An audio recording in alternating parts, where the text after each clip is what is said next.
Have you ever wondered how gas cars work? Let's find out. Gas cars run on internal combustion engines.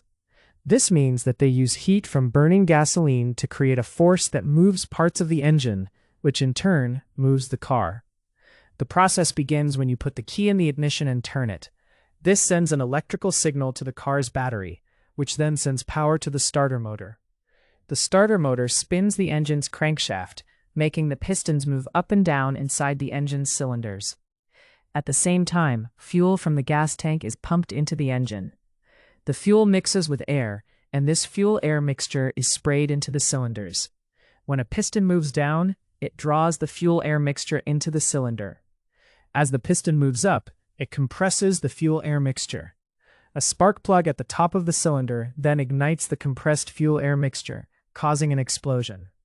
This explosion forces the piston back down, which turns the crankshaft, and this motion is transferred to the wheels of the car, making it go.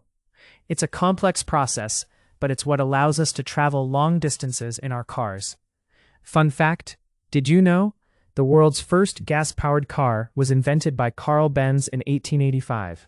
It had a top speed of just 10 miles per hour.